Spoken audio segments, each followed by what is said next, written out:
Buen domingo para todos.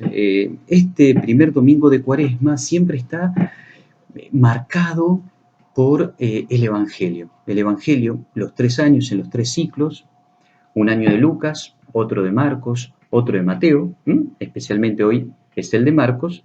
El centro está en las tentaciones, eso en el Evangelio. Pero este domingo hay una particularidad que hace un juego entre la primera lectura del Génesis, el diluvio, el final del diluvio, donde el Señor hace una promesa, le hace una promesa a Noé, que es una promesa a toda la humanidad.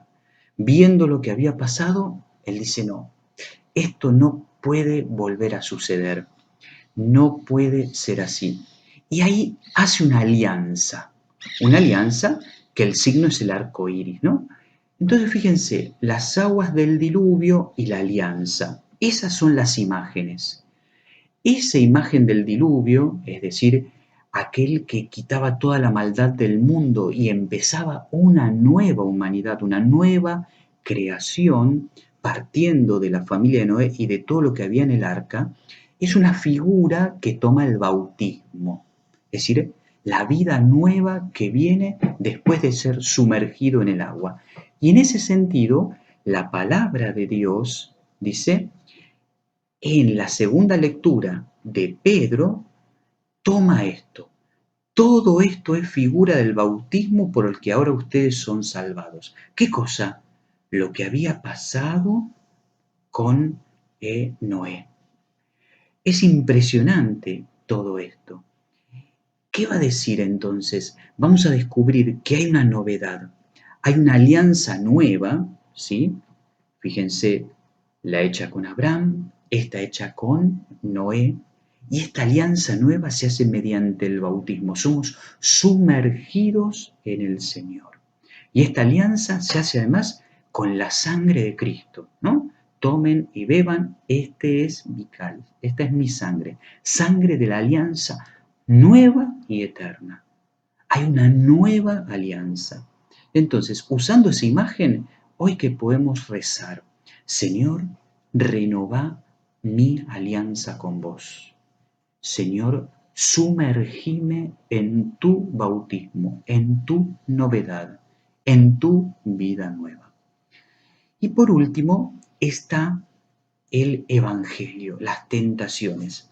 Hay una particularidad en este Evangelio de Marcos. No describe cuáles son las 3 tentaciones que tiene, sino que lo único que dice es, conducido por el Espíritu, Jesús va al desierto y ahí es tentado por Satanás.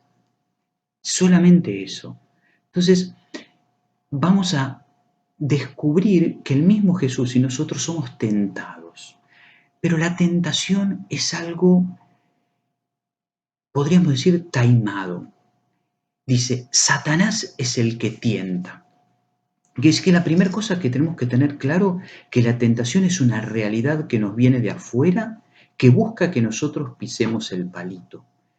Es siempre apariencia. Ayer leí una imagen que me gustaba mucho que decía, es como un fruto, que cuando vos lo mordés es lindo por fuera, pero adentro está podrido. Es como la apariencia, hay un gran marketing que te dice, si haces esto vas a ser exitoso, si haces esto te vas a sentir feliz. Es verdad, quizá por un momento, pero después tenés una sensación de vacío impresionante. Por eso hay que pedir una gracia. ¿Cuál es la gracia? Dejarnos conducir por Jesús al desierto. ¿Por quién? Por el Espíritu. ¿Pero a qué desierto? No un desierto físico, porque no vivimos en un desierto ninguno de nosotros, sino a una experiencia de interioridad donde solo esté Dios. Porque el desierto es un lugar donde no hay nada, solamente con uno mismo nos encontramos y nos encontramos con Dios. Quiere decir que la propuesta ahora, la segunda parte de la propuesta de la liturgia, me parece que sería esta: dejarnos conducir por el Espíritu al desierto para encontrarse con Dios y con uno mismo. Y la tercera cosa es la tentación. La tentación siempre va a buscar hacernos caer. Fíjense, con Eva que le dice, Si comen de ese fruto serán como dioses. Una mentira.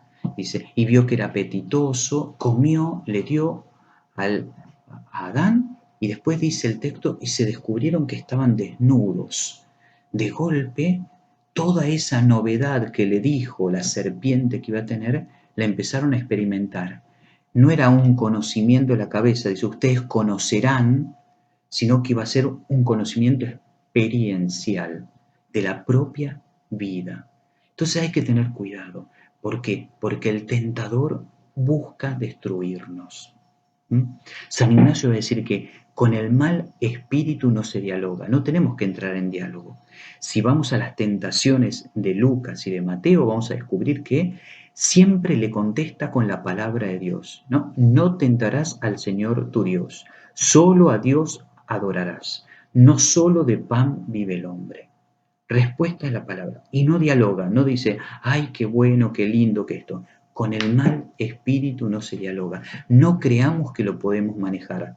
Somos giles al lado del diablo. ¿Por qué? Como dice el dicho, sabe más por viejo que por diablo. Tiene la experiencia de toda la humanidad. Entonces creer que nosotros solos, sin la gracia de Dios, podemos luchar, estamos en el horno. Por eso hoy sencillamente, lo último, a rezar.